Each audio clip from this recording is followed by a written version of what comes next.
Okay. Okay. Yeah.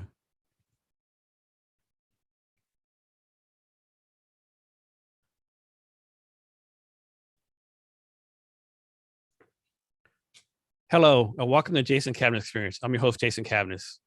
The Jason Cabinets Experience is brought to you by Cabinets HR. At Cabinets HR, we deliver HR to companies with 49 or fewer people. Our guest today is Michelle Chow. Michelle, you ready to be great today? I tried. Michelle is the founder of Immigrant Gardist, an e-commerce platform on a mission to democratize access to high-end, unconventional, and underrepresented designers from different parts of the world, promoting the importance of inclusivity, individuality, and social responsibilities. Throughout her career in the past 22 years, Michelle has worked in startups and corporate companies in both leadership and senior level positions. Her expertise spans supply chain, supplier operations management, program management, commodity strategies, and contracts. Michelle, thanks for being here today. I really appreciate it. Thank you for having me here today. So Michelle, like most people, most entrepreneurs, you have a lot going on, and we're going to do a deep dive of that later. But first, I believe the tagline for your company, I saw it on your website or links it somewhere. It says undiscovered fashion from around the world. Yeah. What are you trying to do with that? Well, I'm trying to democratize, access to a lot of incredible designers from different parts of the world. I find pieces from different parts of the world and find that a lot of people find that it's pretty bomb that they couldn't find or know about them, in the States. So this is where I discover this problem to solve. So Michelle, democratizing access to fashion, right? I think it might mean a lot of different things to different people. What does it mean to you? Democratizing to, it's just really getting the awareness of, across their geographic area. So, making access to not people who happen to travel to those countries and destination and find them, but also people who have never been to those countries and getting awareness and getting access to them no matter where they are. So I could be wrong, but New York City is like considered the fashion capital of the world, right? Well, New York, Paris. I mean, there's Milan. Milan. I mean, they have a fashion week like twice a year. So I'm also trying to break into the culture of following those two seasons, throughout the year. And I really think fashion creativity should be something new, throughout the year, instead of going twice a year. What are some cities out there are like fashion capitals, not like lesser known than New York? Less known than New York? Lesser known than New York. What countries? Yeah. Oh, I honestly think that the Asian designers are underrepresented, to be honest. If you look at all those, world famous brands, you don't find a lot of Asian brands that actually break through to that level. And this is where I wanted to focus on helping those designers to, get out there and grow. So how do you find your designers? Like, do they just come to your website? Do you like recruit them? Like, what's the process for that? Well, every destination I travel to, I go shop around for different independent designers, and I do collect their information that way and review and look at them. And I also have word of mouth for people or designers who come on board on my platform who would, also extend the network to other brands that, fits, my brand, because they wanted to associate it with, the brand they wanted to for their own brand. So what's the process for figuring out like this person can actually design or actually has talent? How do I access them? Yeah. Well, I do not just look at their design. First it has to be unconventional. Something is against the mainstream, not something you can find at department stores and or chain or anything like that. But I'm really targeting to designers that is not as known, but they're emerging. Have good creativity, but also the workmanship and quality of the fabric that they choose. So I know a big thing with you is like the social responsibility, environmental responsibility.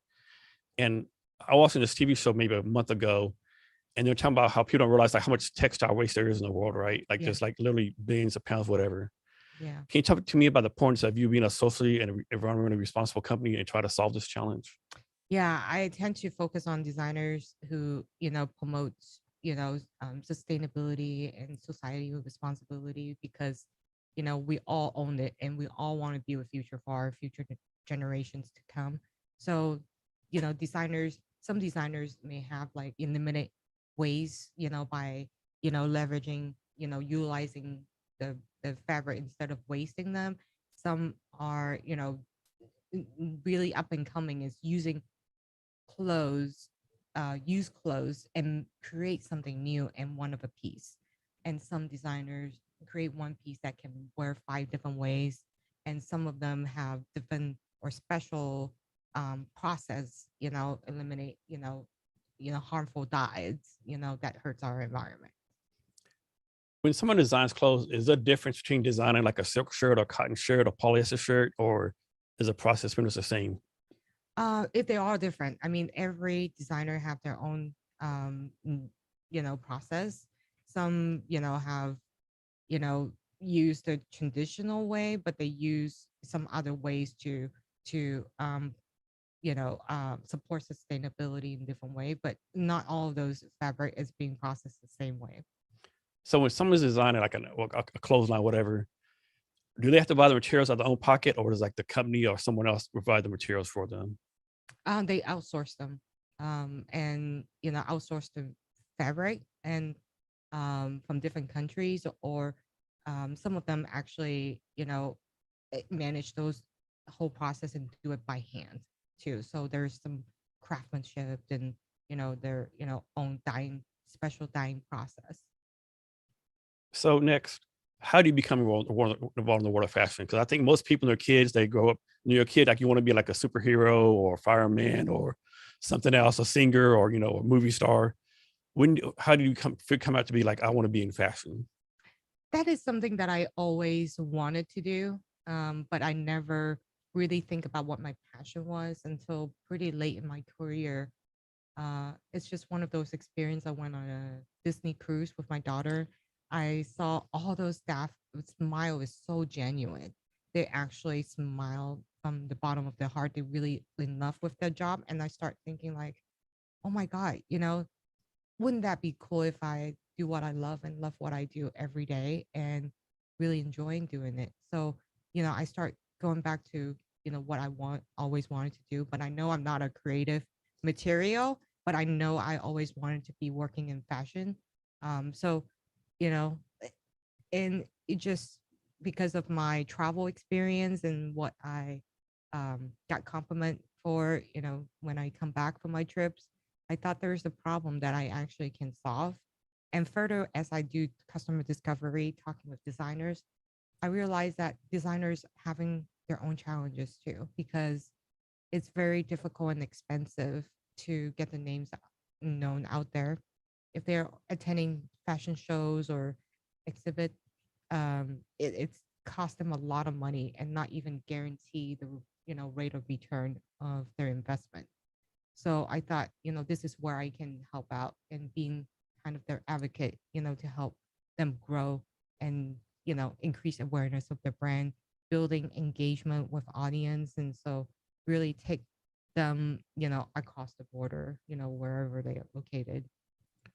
So Michelle, what's your like? Do you self teach yourself all this fashion stuff? Do you have a degree in fashion? Like, how did you get up to speed and learn the fashion industry? Well, I'm very fortunate that I have a team of people who's working with me on this project. They share the same vision I do, and they are very passionate about fashion. And I learned, along the way. So I think, I'm very fortunate having a great team in place. Knowing the industry and teaching me about different things about fashion, and I also have great relationship with designers I'm working with. We're just like partners, because it's a really a win-win. I'm here to help them. So we do collaborate ideas and working together on different things, and we could do in marketing and social media, and we collaborate with online virtual event that I do on a regular basis too.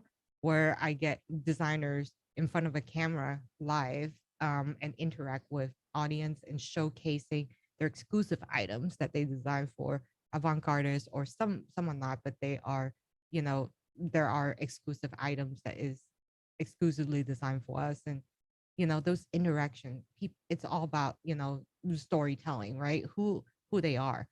If they're just selling through some random platform or store, nobody's going to know who the designer is, and they can't resonate, and building that connection with the designer. So Michelle, like, if you have a startup or a small business, they tell you, like product market fit, idea validation. How does the designer do the same thing? Like, do they just design what they think is the customer's gonna want to buy, or they like take like different samples out and like, hey, and product market fit it, so to speak? They don't. And actually, that I realized that designer are mostly still, going through very traditional business way. And, when it comes to creativity, they have their belief in their own, philosophy, how they wanted to design their things. Um, but they do aware of what's going on out there. Like during the pandemic, they would design something that's more comfortable and more comfy that you can wear at home, or more, uh, ready to wear. So can a designer be too creative? What I mean is like of course they're creative, they have all these great ideas, but Mhm. can it be like, I won't say like out the wall and kind of wacky, like off the wall, right? But can it be like too off the wall and too outrageous? And they need somebody to like, kind of, hey, creative person, can you like tone it down a little bit? Is that a problem? Or is like, or just like you're creative, just go for it? Yeah, I think if you're creative, go for it. I mean, when I select designer, I can kind of tell whether they're really extreme, really out there, or, they're unconventional in a way that, it's more for everyday wear. I can get a sense of that too. But I don't think that, creativity has a limit. If they created something is really out there, and has a statement, there's always people out looking for something very different. So for your on your website, what's the process for someone selling something on your e-commerce site? How do I suppress? Yeah, how do you select someone to pick? How do you pick someone to sell on your website? Is a process to go through, like vetting process? I'm going with word of mouth to start with. I also collect a list of designers from, um, different sources, whether by people or my personal, um, you know, uh, awareness from travel, or social media that I learned, from you know Instagram or something. When you're interested in something, Instagram pushes those to you. So next, like suppose someone's on your website and they're selling, they haven't sold nothing for like a month. Do they stay on there forever, or they have to sell a certain amount of uh, clothes in a certain time period to stay on there? They'll stay on there, because they're also aware that Avant Gardist is also a startup too. So I'm going through the process of building brand awareness and who we are, and what we stand for. And and we're just working together and build this together. So we're all in it. That's great. Yeah. So next, how does one become a designer? Does someone just like wake up at when they're 10 in the morning and say, I want to make dresses and clothes and outfits? I mean, what's the process? Like, do they have to like get a fashion degree? Is it like work experience? What's the process for that? I haven't been to a designer myself, but everyone has their own story. I have designer who, um, came from, fashion schools, and some, was a dancer, or, you know, related to art or some sort. People just, follow their passion and start creating something and building their own brand. But, not everyone can become one, unfortunately, because it's just very hard industry to survive. It's a very fast paced and, very fast industry. But I'm trying to change that. I mean, it's, going from fast fashion has been very popular for some time. And I'm really thinking that, this industry is shifting to slow fashion, something more, more delicate and more, creative, and unique, rather than going with trend, which is not something that we we follow, because those designers' pieces are very um, unique and timeless. So you know, it's not like, pulling out from your closet next year it's going to be out of date. It's always going to be fresh because it's so unique that you don't find it, in your department store. So what's I'm sure it's not a normal career path, but what's like a quote unquote normal career path for designer? Normal Normally they'll go through, fashion school, and then they do internship as well, and then, whether during their education or after, they get some, experience working with brands, to get exposures and experience, and then they start, making their own stuff and build their brand. I hear a lot, going through this path. So from your point of view so far, Mhm. what characteristics do like the successful and the creative, like in the better designers have versus the ones who don't succeed in the career path? um I would think that it's no difference than a lot of the startup. Personal opinion is, you have to plan your runway. You have to do um, customer discovery, really understand, you know, what, whether what you created has a product market fit, and going through that discovery process, and have a long enough runway, because it's not like you build your brand and you can expect it becomes, scalable, within a short period of time. You have to think about how you gonna, plan out your runway accordingly, and your costs and all that. And they usually are one man show. They do everything from sourcing to design to manufacturing, everything, selling, and they don't have the resources to do it. This is where I think that, avant-gardists can help. So if someone's a designer, do they say I'm a designer, I'm only going to design shoes, or I'm going to design women's clothes, only this? Or is it more like I'm a designer and whatever someone pays me to do, that's what I'm going to do? They usually have, they still, some most of them are still following, the fashion week schedule. I'm gonna design, some, a new collection, preparing for, spring, summer, next year. This is what my schedule would look like. I'm gonna have, these pieces that I'm gonna, put in production by such and such time, so I can make it before the fashion week. That's really typical. But where I'm going from is, it shouldn't be twice a year. It should be throughout the year. Creativity comes and goes, right? You never know when those ideas comes. I personally don't. I'm not a designer, but I know ideas comes and goes, and it could be happen anytime. So I have to imagine talking about all the fashion weeks, or not all, but the limited number of fashion weeks. Mhm. I can't imagine how competitive it has to be a designer and be able to present on fashion week, right? Well, they have to pay a lot of money. Oh, because it's pay to play. Okay. Yeah, and they usually have to pay for, a couple $1,000s, to go to these fashion weeks, and then you have to rent, your booth, and all the equipment or whatsoever, your travel, accommodation, everything, um, in advance. I mean, you just don't know whether you're going to sell or not.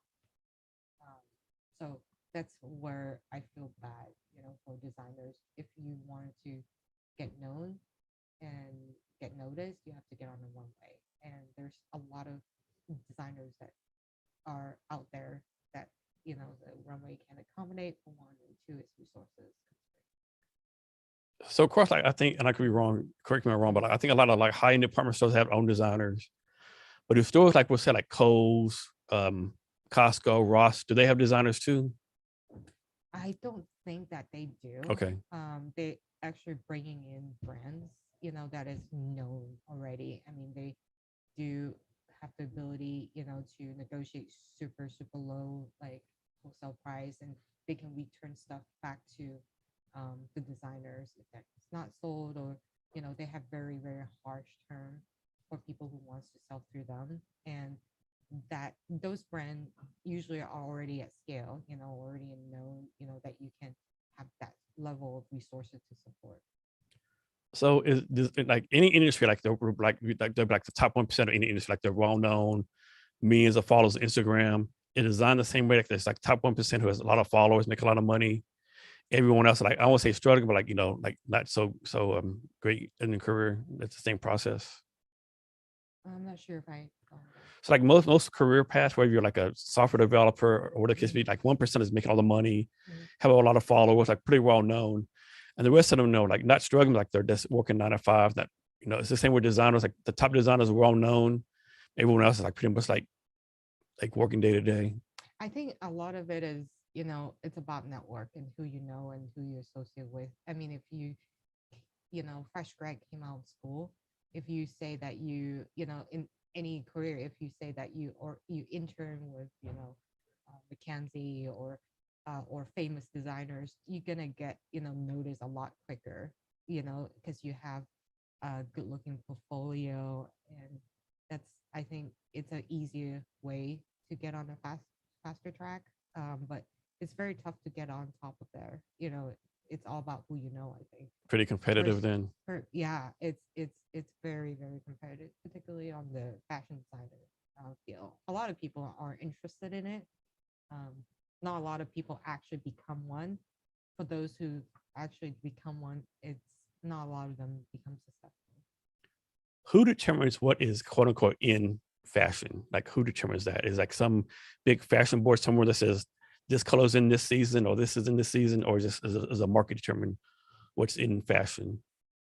Well, anything that you can name it fashion. It's the type of fashion where you wanted to categorize what you are going for. Some designers are, targeted to just design for, how to couture. Some are avant-garde fashion. I mean, there's some, very um, mass produced, there's, Zara, Forever 21. I mean, those, very big fast fashion companies. I mean, it depends on where they wanted to place the plan.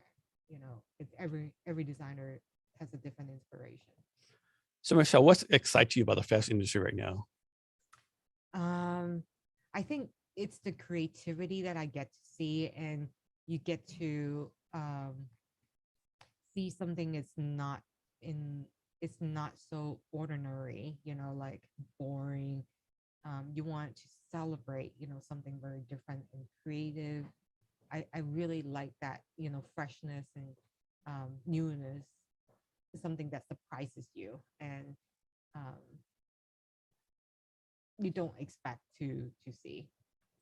So correct me again if I'm wrong, but I think most creatives, they're great at creating stuff or artistic, whatever. But a lot of them probably aren't the best at doing the business side, right? How are you helping these people like do the business and the creative side? We do collaborate with designers too.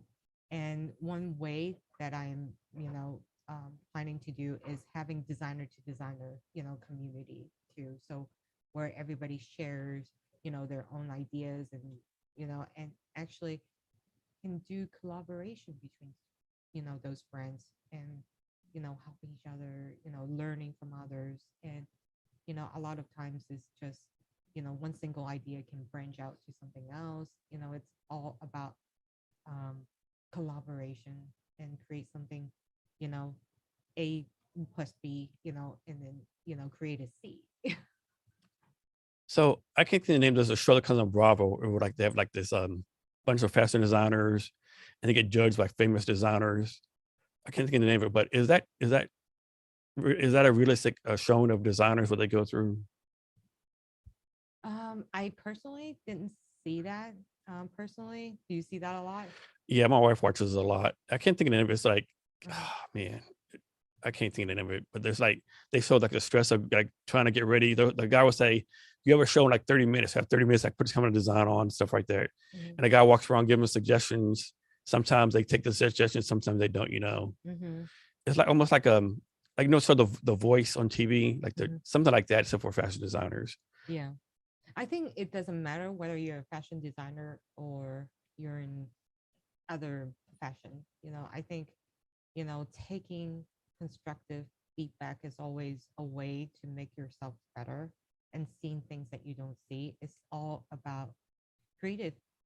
It's not about like one mind. It it it, it involves with, other new things that you don't see and create it something that you haven't thought about. And I think taking critique and constructive feedback, it's helpful in any profession, no matter where you are. Can you talk some more about the fashion industry in Asia? In Asia, yes, their process is so different from the Western culture because they are designed to be more fitted. They have more, it's more made to your body, and I would say more fitted than the Western culture. And there's a lot of, symmetrical, type of design. Like the one I'm wearing today is from my Asian designers on my platform too. It's called Untitled Chapter. It's, her design is phenomenal. I like every pieces that she created. It's just because it's very asymmetrical to me, and I think a lot of Asian designers use a lot of that, into the details, and they're really into the details from something, like a jacket, even though it's a jacket, but you could see the uniqueness of the details that put into that. It's very incredible. So Michelle, next, how did COVID affect the fashion industry? A lot. I feel so bad for a lot of the designers have to close the doors because of the COVID. Um, I think this is a evolution of the industry too. I mean, it's just pushing people to go online, and going online is very saturated right now. Say because people who can't survive retail stores, they have to go online, and you know it's not the same as you were doing retail. And this is why I think having avant-gardist, which is something I started, before the pandemic occur, and that is the trend where the industry is going. Um, you see all these AI, AR, technology. It's gonna, continue to develop, to assist with these, to democratize, you know, things not only in fashion, things from different parts of the world, much greater than ever. So Michelle, you started your company like right before the COVID hit, the pandemic hit. Yeah. Can you talk about somehow like you're still in business, but other people aren't? Like, what made you different? What made you like, like take advantage of the situation, so to speak? That's probably worded badly. But why are you still in business and other people who came even years before you did are no longer in business? Partly because I hold my full-time job. So I am working two jobs and sleeping like 4 hours Yeah, we're per gonna do a day. deep dive in that a little bit too. Yeah.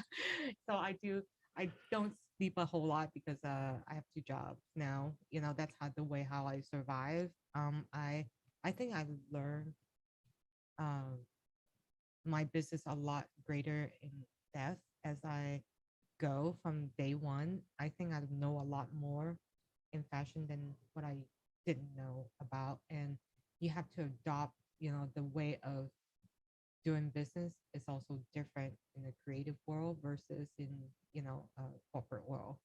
So, every day it's a learning journey. It's exciting. So why did you decide to do this company? You know, why become an entrepreneur?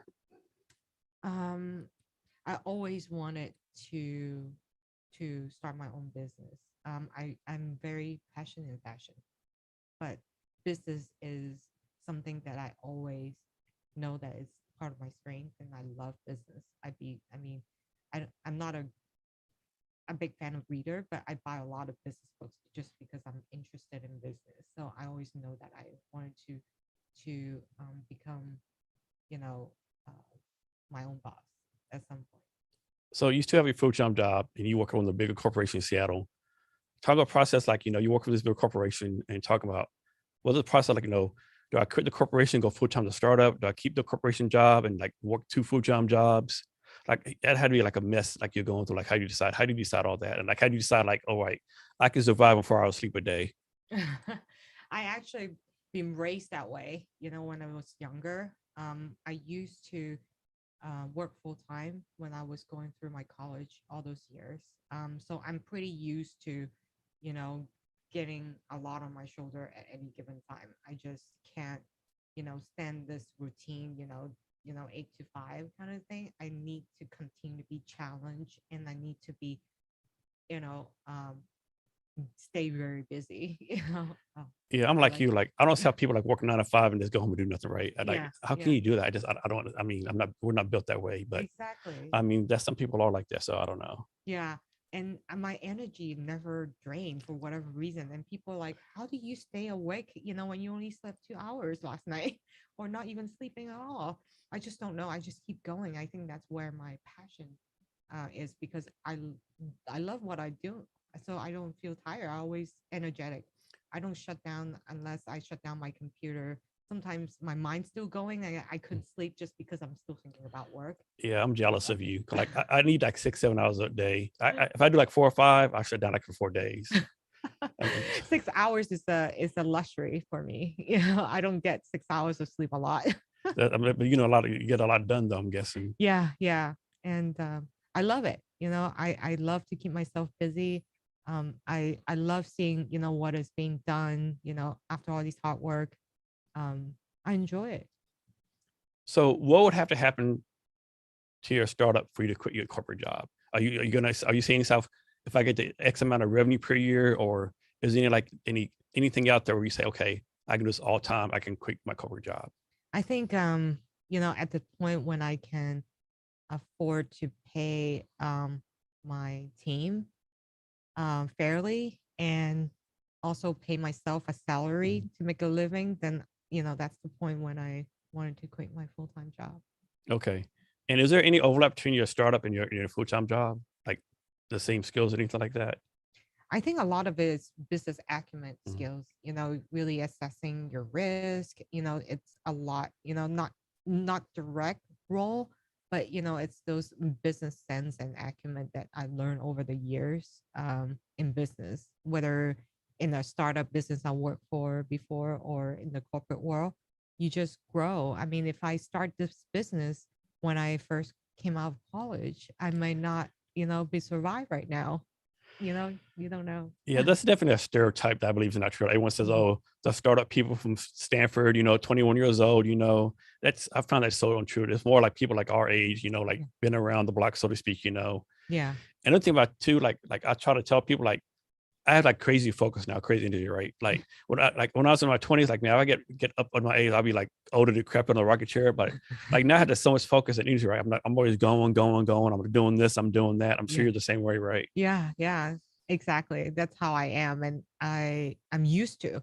I think even if when I'm going on vacation, my family love relax vacation, but I just can't. I have to, get up early in the morning and go, go, go, go. Like, So you have the whole day planned out. yeah, exactly. And that it can be very exhausting if, my spouse cannot, take that, because, I'm just very exhausting to be around.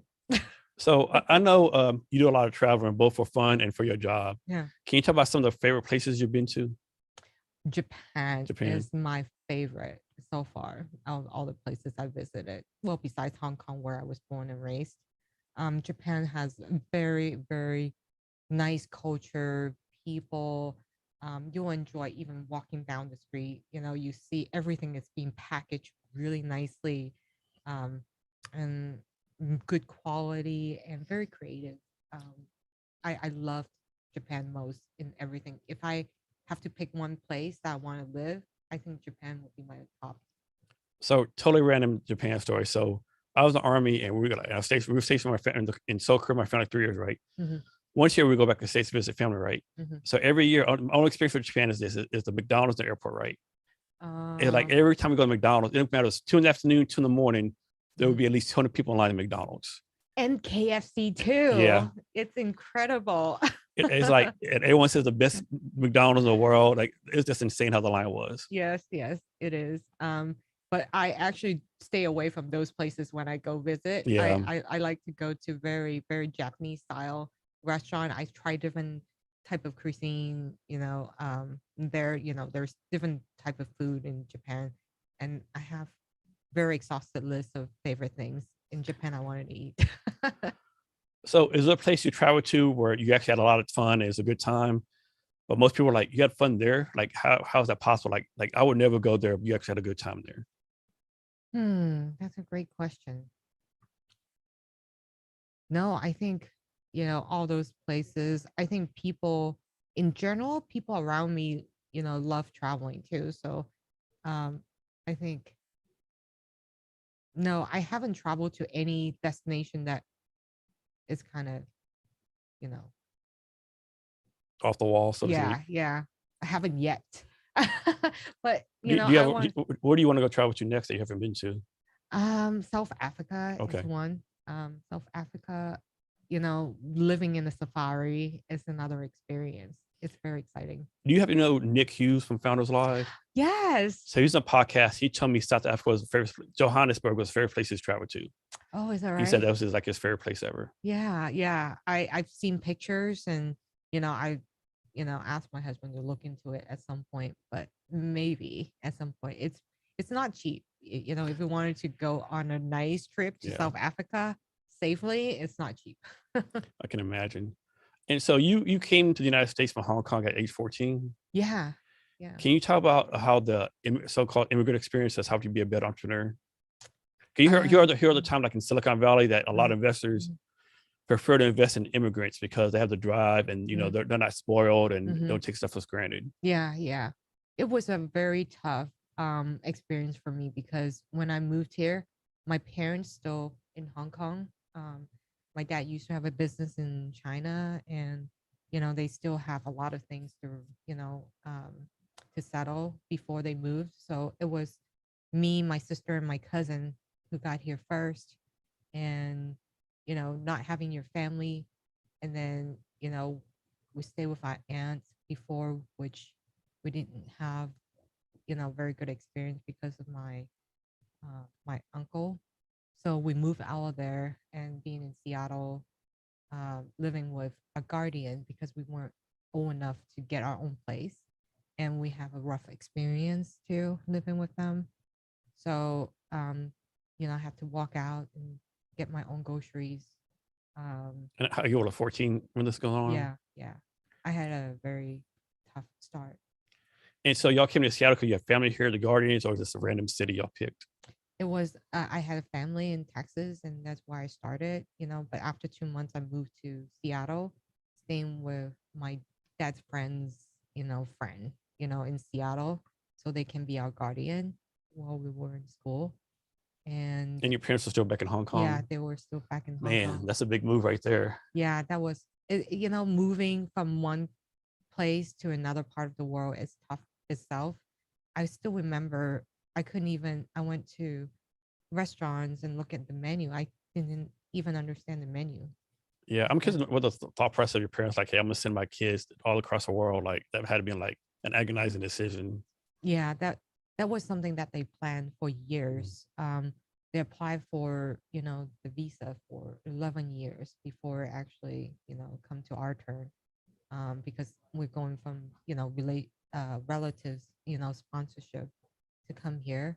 So they always knew, you know, it, partly because of 97, they're scared of, you know, Yeah. um, the communists taking over Hong Kong. So that's something they planned when I was a kid.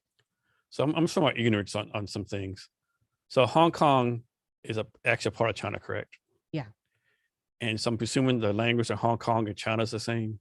No, it's No. not. Okay. Hong Kong speaks Cantonese, Okay. and China, for the most part, except for maybe Guangdong province, Mhm. is speaking Cantonese. Other than that, it's all Mandarin. So it's Okay. different, and written wise, they they're in simplified Chinese, versus Hong Kong is traditional Chinese.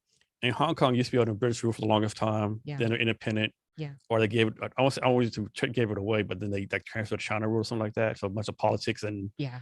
all that kind of stuff's involved with it. Yeah. They took over in 97. There wasn't a lot of changes until the recent years. You've Mhm. probably seen on the Yeah, news, but trying to make it more communist, so to speak, I guess. yeah, and we knew that it was coming. It's just a matter of time. And so, to get move to US is something that we were prepared for. I was actually excited until I got here and been through those tough times. And now thinking back, it actually made me the It made you who a I stronger am, person. Yeah. stronger person. And I work when I was 16 years old, and then I've start working full time later on, throughout my school years, and really getting real world professional experience make me, more mature than people in my same age group. And I think you said you had kids, right? I do. I have 2 kids. Have you by yourself, or have you taken your kids to Hong Kong? Oh yeah, many times. Okay. Yeah, they love it. They love traveling too. Oh, that's good. That's good. Yeah, yeah, I'm a firm believer people need to start traveling more, especially take their kids traveling more, yeah. get a different mindset. Exactly. I want my to raise my kids to be very tough and very adaptive. So, I mean, if my husband were to be more flexible, I wouldn't mind living in different places, Mhm. every 2 years or Like so. Airbnb in different places or whatever Yeah, case it be. yeah, yeah. I'm more adventurous, and he's the other extreme. So, Yeah, see, I'm the adventurous one. My wife has to have like a list 20 miles long, 20 pages long. uh-huh. What did this? What did this happen? What did this happen? I'm more like, Mhm. let's go do this. Yeah, exactly. Have you checked the weather? Have you done this? Have you checked this? No. We'll figure it out. Don't worry. Yeah, yeah, same thing. Yeah. So, is there any meaning beside the name of your company? Is it like have deep meaning to you or anything like that, or is this just a name? It's my thought process is I wanted to come up with a name that tells the world that, hey, we represent something unconventional, something very unique. And avant-garde is a really common use term, but I don't think you can, trademark something like, avant-garde. But I made the name avant-gardist. It's meaning that people who actually, you know, love our fashion are avant-gardists. They are people who love avant-garde. So, I'm presuming that your husband and your kids support what you do and all that kind of stuff. Yes. Can you talk about the importance of like your close friends, spouse, close family supporting you? 'Cause a lot of people are like, I support you, but they don't really support you, right?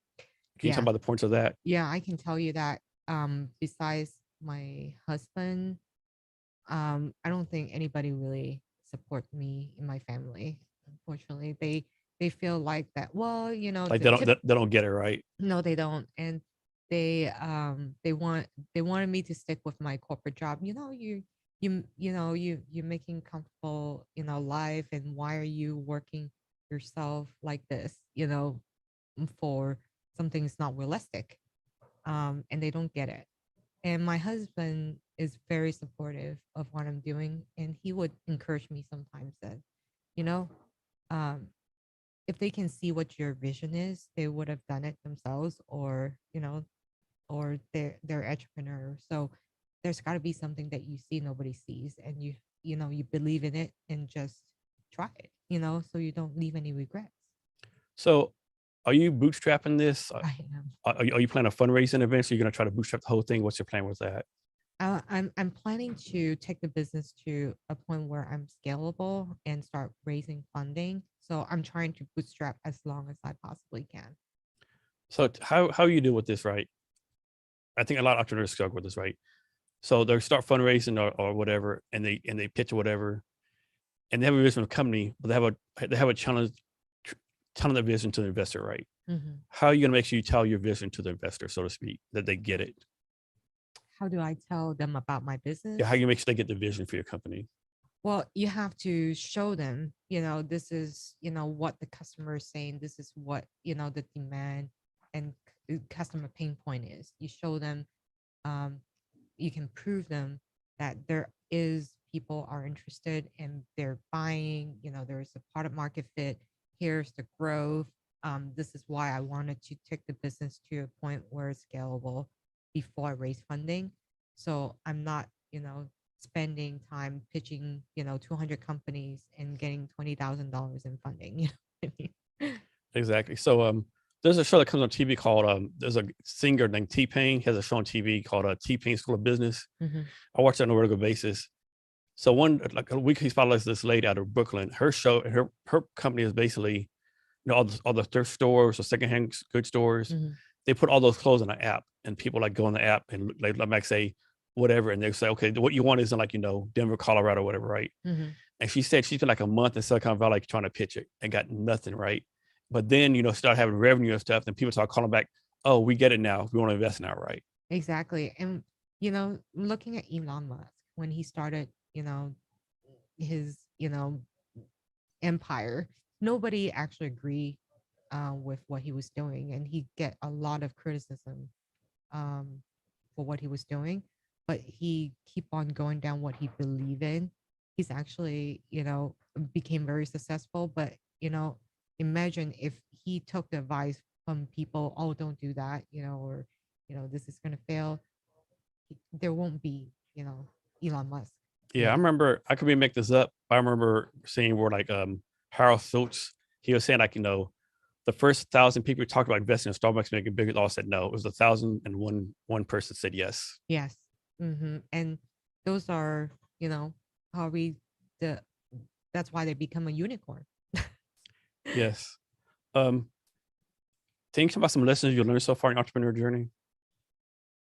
Um, I learn a lot. I think I have to learn to be very patient, and your emotional resilience too, in many different ways. And working, you can't be so strict on, okay, if you want to go do this, there's many different ways to get to where you want it to be. You just have to receptive of you know different environment, different industry, to adopt yourself into it. And I do a lot of self meditation and keep telling myself, hey, look at this from a positive perspective. Why not giving it a try, and see what happens, instead of what you think it's the right thing to do. So have you dealt with this? I think most entrepreneurs are like, okay, I want to be here in 6 months, here by a year. But oftentimes that year becomes 2 years. How do you deal with the frustration, and how do you make sure you're patient of like, like I'm doing the right thing, I'm in the process. And also follow up question, like I think a lot of entrepreneurs like we're in the weeds, we're in the trees, and we fail to look back on the last year. Okay, I'm actually doing something good. I'm actually making progress. How do you deal with those things? You have to appreciate the things that happen, in a positive perspective. I think surrounded with people in positive energy and mind is very important too, because startup is a very lonely journey. Especially, I'm a sole um entrepreneur. I mean, I'm sole founding this company, and I have no co-founder I can bounce things against. And I'm very fortunate having a good team of people with positive minds um, being around me. And then we celebrate every little things. You don't just talk about, oh, how much sales we make. How about followers? How about our Facebook group? Is growing. And and you have to recognize all little things that you should celebrate and give credit to your team and yourself for, as stepping stone. So um of course, my expectation going into this business was different than what it is today. I think it's very true to a lot of the startup business too. I know like a lot of investors say, you have to have co-founders. But my thing, like, if you're the CEO, Mhm. what are you actually going to tell your co-founder, right? Are you going to tell them all the bad things all the time? Because then they might get down on you, right? It's like, can you really tell everyone that's going on with you if you're the CEO, right? I don't have a co-founder, and I always wanted one, but it has to be the right one. Just like And getting married, right? yeah, exactly. I've joined network where you find co-founder who can do this with you. I found that I almost got one before, and but he's not really into fashion. I could feel like that, he was really just into making money. Mhm. So, that's a white flag right there, because you're gonna run through a lot of hoops and, ups and downs. And you don't want people who see, oh, okay, it's not gonna work, so I'm just gonna leave. You have to be very passionate to find a way to get there, and you have to pivot. If you believe in it, really believe in it and passionate, you'll find a way, like I do. I just keep pivoting, or I keep an open mind, to adopt things. And trying different things instead of call it fail. I'm pretty stubborn in something I really believe in. I'll I'll do whatever it takes to make it successful. So for the people in your team, how do you bring them on? Like, what kind of characteristics do you look for? Like, suppose someone's watching this, like, man, I want to work for Michelle. Like, what kind of characteristics? What do you want? What kind of background you want? All that kind of stuff. I think attitude is way more important than aptitude. A lot of times, having the right people meaning, to me is, are they passionate with the idea? Do they believe in what I'm believing in? Do they go above and beyond? Are they, you know, so, some people would be just, do what you're told to do, right? If it's not Nothing something else, in my nothing more, no initiative, exactly, no problem solving skills. exactly. I'd rather hire someone who's green, who actually would study and go research and go, do something to educate themselves rather than people, oh, I know how to do it, I just do it. I rather hire someone who's less experienced but with a great attitude, open mind, positive energy, because you really need that for startup. And I'm guessing you have it's a fully remote company that you have. Yeah, fully remote. So how do you, when you hire someone, bring them on, how do you make sure they can do remote work? Because I'm a firm believer everyone cannot handle remote work. What's your process to make sure they can actually do remote work? Well, we have weekly team meeting and kind of going around and statusing, what's your key priorities on a weekly basis, and you know things that they need to do, action items, and that also very good at tagging up with people, like calls every week. How you doing? Not just about the work itself, but also talking with that person and really care about what they're going through. They may be going through some personal issue. We have a trusted relationship, and share everything with each other and really open. And all your people all in the States or they're all over the world? I do have some people in the States. I do have people in Hong Kong. I have someone in Croatia. Croatia, okay. Yeah, and also another company I'm working with is in Berlin too. So it's pretty, around the world. How do you work through the challenges, like all the different, what's it called? I got brain, like the different hours, the time zones. How do Um, you work through the time zone challenge? that's why I don't sleep. I I do. I like last night. I had a call with a potential designer. I was on the phone with her until almost 3 a.m. in the morning. I started at 1, so that happens to me all the time. Ooh. So who is your customer? My customers are people. I'm not demographically targeted. I don't think I really encourage people to dress for themselves, and individualistic is very important. So I'm not targeting to people like in certain age. I really think people can be 60-year-old and want to dress for who they are, and become very fashionable. And uh, so the people I'm targeted are fearless to, try different things, appreciate the uh, creativity, and someone love to travel and appreciate different culture. Um, yeah. So you know how you have like it's called like red carpet events in Hollywood. It'll be like some favorite famous movie star, and they'll say, Hmm. so and so who you're wearing, and they say the person's name. Hmm. I'm guessing that's a big deal, right? I'm guessing the person gets the actress or movie star gets paid to wear the outfit to get, Hmm. or they're getting paid like say the person's name. Yeah, yeah. A lot of That's why mostly other big brands are getting noticed, because they do wear, expensive brands, or well-known brands who can afford to pay these celebrity for, you know, advertising. Based for advertising. Yeah. So what do you see? Like what's a from your point of what's been some pros and cons of being an entrepreneur that you didn't expect? Yeah. I don't think that becoming a entrepreneur is not like you become the boss and then, people have to listen to what you say that you have to do, which is I think it's more healthy. Before going into it, you would think, become your own boss. You can do whatever you want and however you want to do it. But I learned that it's actually better off if you create a culture it's open and collaborative and listen to people's ideas and thoughts, can create something different and something you haven't thought about. It's not like the CEO is always right. You're not the smarter person in the company. Hopefully you're not the smartest person in the company, No, right? exactly. You just need to know how to get the smartest people on your team, not you becoming the smartest person. And I'm sure you had the same thing. Like, I know so many people start a company because, well, I don't want to work for a boss anymore. I'm my own boss.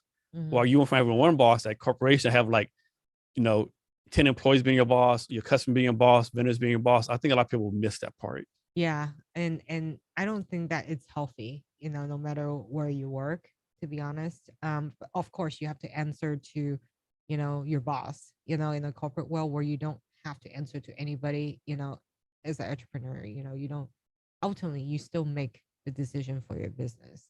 It's not, something that your team can make a decision for you, but it taught me to start listening more about what people are doing and what people are thinking and taking different perspective with an open mind.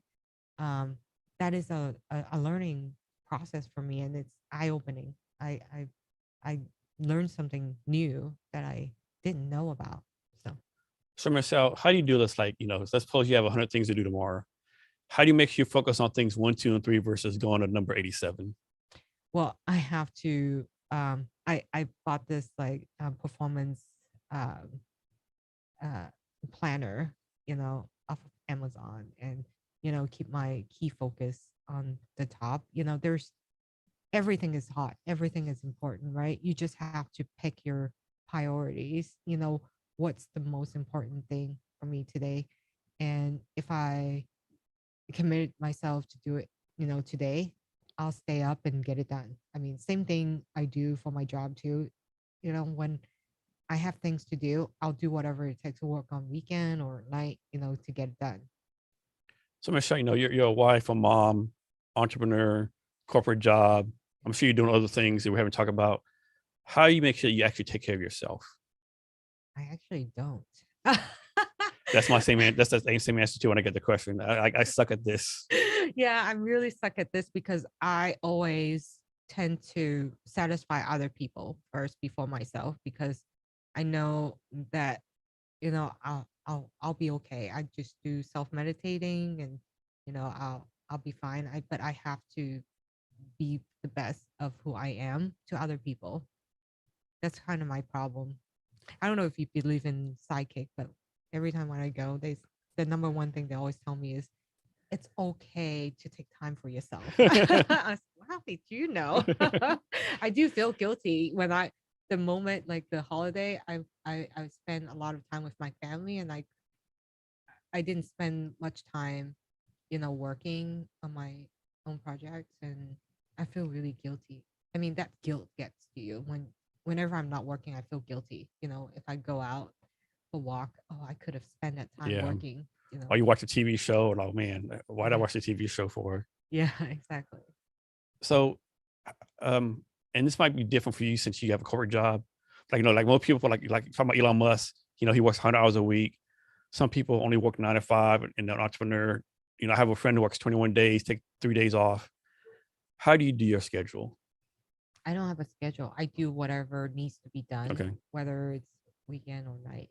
I don't really have a schedule, and I think that's something I totally prepare and expected to do when I go in with this business. So I believe changing the subject a bit. I think how good the dates from? I think November 11th and December 4th. You had like a live virtual fashion events. Oh yeah, Can you yeah. talk about those? And that's something you do every month, or is this just a one-time thing? This is something that I plan on doing every month or every other month. But I wanted to take a pause and see if I allow more time in preparation, what turns out a better outcome. Mhm. Because I do have a lot of interest and signed ups, but And who I signed up want for to. these things? Like other designers, potential customers? There are potential customers. Okay. Yeah. And I even met a micro influencer Okay. through that too, who love what we offer. And we're gonna do, co-creation for the next event too, which is something that I'm gonna be doing with her. I have to imagine a lot of work goes into putting these events. Like it doesn't matter. It's not a matter like putting a camera up and filming stuff. It's like it's a lot of like people don't realize even live events or virtual events. I don't think people have any idea the work in the back and the goes to putting these things together. A lot. And I really feel bad for the person who works for me in Hong Kong. She's not only a designer herself, but she also coordinated with other designers. We showcasing, and she's setting up cameras, and then the online streaming, and and also getting the models ready, rehearsal, everything like I didn't think on about that. I her. didn't think about the models rehearsing. I had to yeah. Yeah, lighting, and and the voice and everything, recording, just so much going on. So are Um, you gonna try to do these once a month? That's too much. I think that might be a little bit too Okay. much for my size right Okay. now. I'm trying to do it like every other month, or Okay. every quarter at least. I think having that, you know, engagement and personal interaction with our customer is very important, and getting people to know who those designers are. I'm not here to just sell their products. I'm here to help them build their brand and getting people to aware of who they are. And you film this on different locations or just one location? One location. Okay. Yeah. And I'm being remote in Seattle, and the main stage, with model wearing different pieces, is in Hong Kong. And how do you like find these models to like model for you? Through my designer. Okay. Yeah, they know a lot of people, and they're willing to, help out. And there's another designer, Vincent Lee on the platform, also knows a lot of people and models and stuff that, willing to come help out too. So Um, so modeling, how does that work? Like do models like become a model and they like pick who they want to like model for, or is that like a whole different career field? it's not, they're not like agency type of model, Mm. but they do wanted to pursuing modeling, or they already in performance, dance Mhm. performance field, who are really good at, knowing how to turn and move to show things. Some are just, talented friend of his, interested in helping out. So we talked about this a little bit, but can you talk more about your company, like where the idea came from, why you started it, what you're focused on right now, what your vision is for the company? Do you mean the business itself or the online event? The business itself. Oh, I started because of the compliments that I received from other people, from wearing different pieces, and people love what I was wearing and asked me where they coming from and where I bought it from, and they couldn't get them here. I'm very disappointed. And I thought, well, that's enough of that. It seems like there is a problem that, I can help solve, because how do people get to know about independent creative designers from different part of the world if they're not there, or even they're there, they don't know where to find them, right? So how do you uh, help bring that awareness to different parts of the world? And so what's your vision for the company? I know you want to fundraise, so you want to like scale it up, like be one of the top agencies in the world, or rule the world of fashion, or At least improving traction. I wouldn't say that it has to be really big to start fundraising, but I really want to demonstrate what I believe is true with data. or do you have any designers or fashion people or fashion industry people that you follow? I do. And so this is not, limited to who I follow, but also what is not being noticed too, is, because those are the designers need help the most. And, my destination and vision is not just here. I mean, this is just my starting point. My vision is a lot bigger than that. So where do you draw inspiration from on a daily basis? Where do I Get your inspiration from? get my inspiration from? I mean, that is not my personal design, so I don't necessarily create the design for designers. I'm building a business model that works in a way to solve people's problem. Can you talk some about how your platform works, like how you're monetizing the platform? Yeah, this is almost like a I'm playing as an advocate role for designers, and created this digital place where um or hub where people can discover and access to themselves, and it's going to be completely dropship model. So if you are a customer wanting to buy certain things on my website, it will be drop shipping from wherever the designer is to you directly. So let's And suppose someone buys something on your platform, mhm, they get it, it's a wrong size or whatever the case may be. mhm. Do they come back to you or they go directly to the person who made it? They actually will submit that through me, and then if it's a wrong size or whatever, it will be coordinated with the designer. So because I have to, um because it is a commission model, so I'm not making money from designers to join our platform unless they sold something through my platform, right? So I have to know when I need to pay them depending on when the customer receive the item, and after the warrant, the return period, then when I pay them. So I need to know where that is.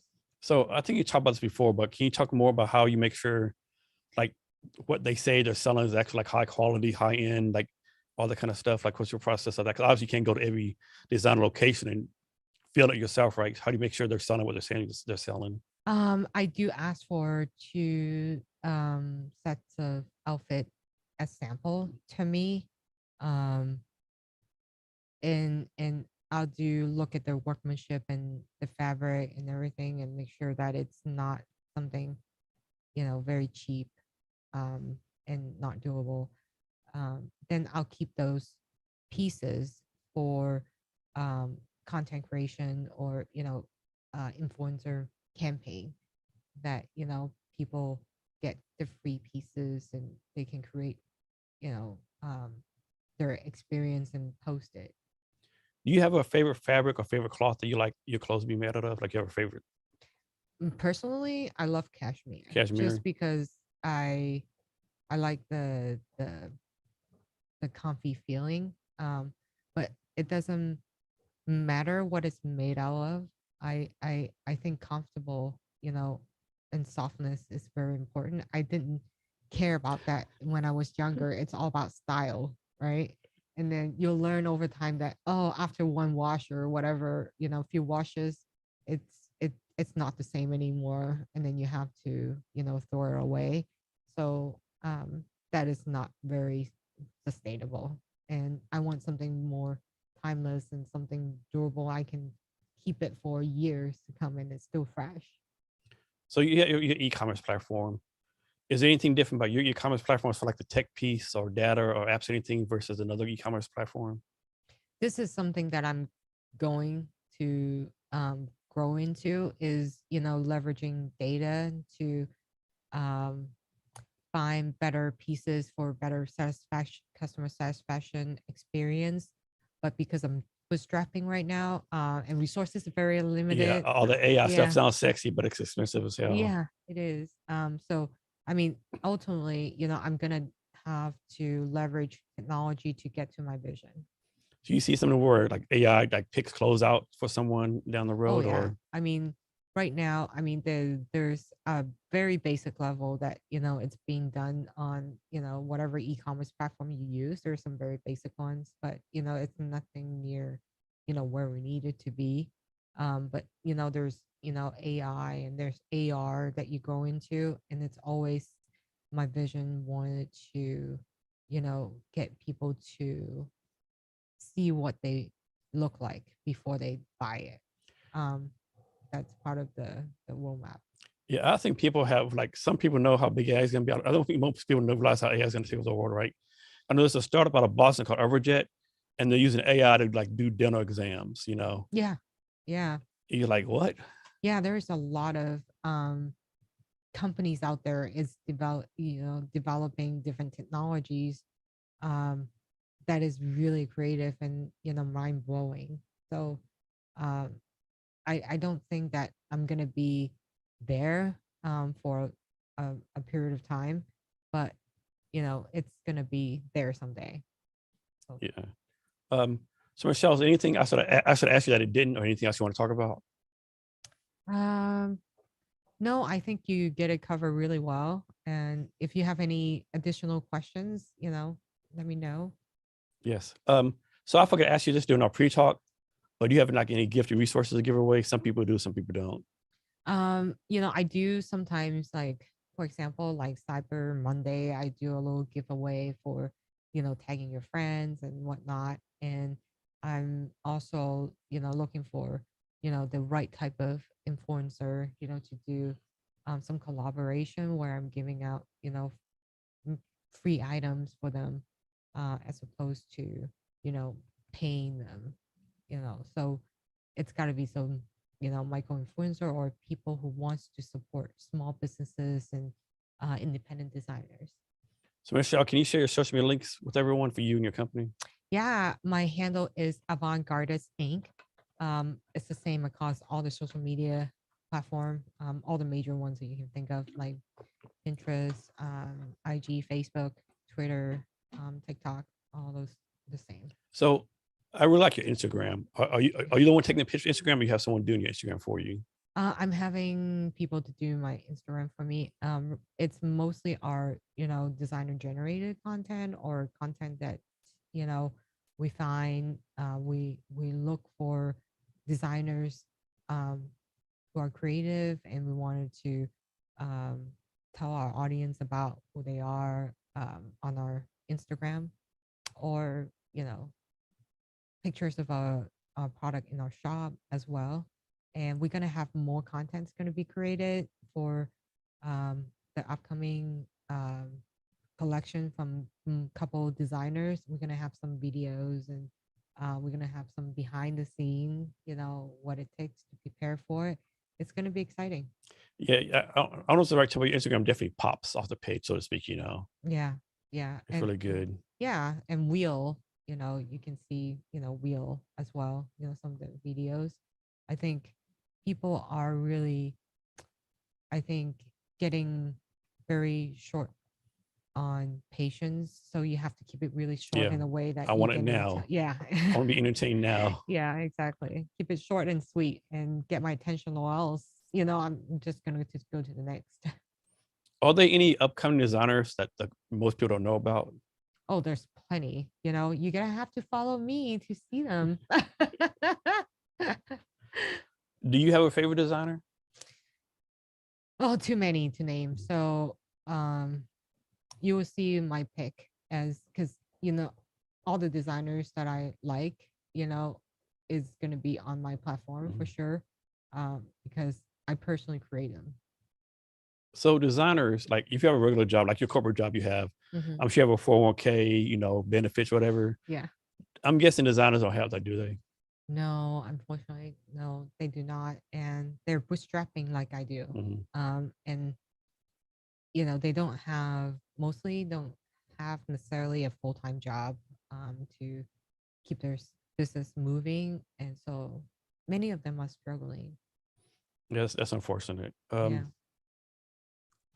I'm trying to think of anything else I need to talk to you about. I think we've covered a good deal today. Yeah. So do and for our listeners would have her gift and the social media links on the show notes. Hmm. You find the show notes at www.cavendish.blog.com. So Michelle, can you give us any wisdom or advice, anything you want to talk about?